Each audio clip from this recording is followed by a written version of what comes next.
잊지 않으려는 민간에서의 작은 노력들은 계속되고 있다는 점이 참 대조적입니다.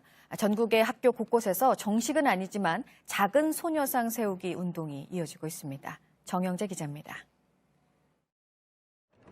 정문 앞 국기 아래 세워진 40cm 크기의 작은 소녀상이 학생들의 시선을 끕니다.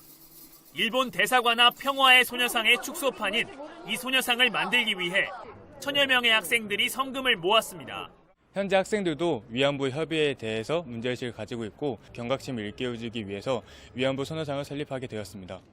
광주 광덕고에도 지난달 20일 작은 소녀상이 세워졌는데 학생들은 모금 전부터 벽보를 붙이고 위안부 역사를 담은 어플리케이션까지 만들어 홍보에 나섰습니다.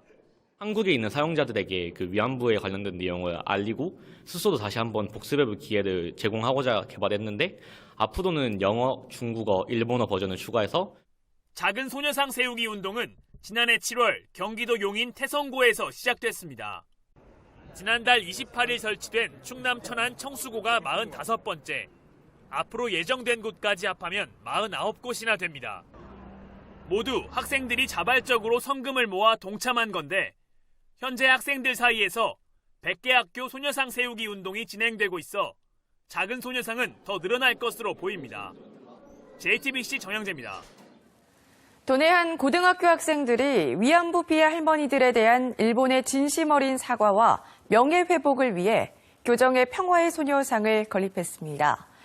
주변의 도움 없이 학생들 스스로 생각하고 움직여 작은 소녀상을 세웠다는 점에서 의미가 남다른데요.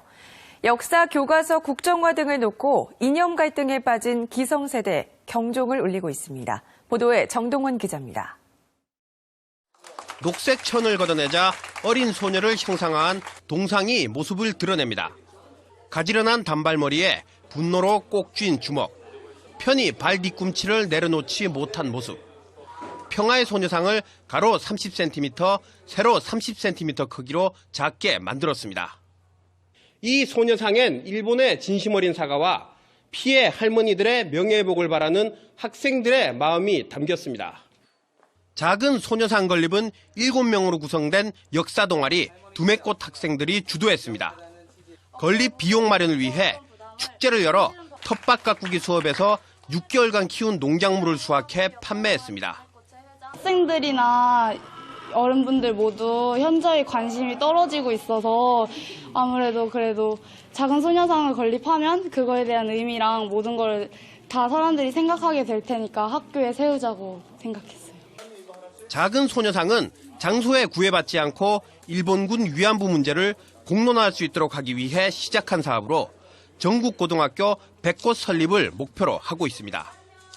도내에서 작은 소녀상이 건립된 건 팔열고등학교가 처음입니다. 강원도에 있는 여러 학교들이 작은 소녀상 건립 운동에 좀 동참했으면 좋겠고요. 학교뿐만 아니라 다른 기관에서도 마을에서도 이 작은 소녀상 사업에 좀 관심을 가져줬으면 합니다. 도내에 평화의 소녀상이 건립된 곳은 원주와 강릉 단 2곳에 불과합니다. 학생들이 세운 작은 소녀상이 작지만 우리 역사를 바로 세우는 큰 힘이 되길 기대합니다.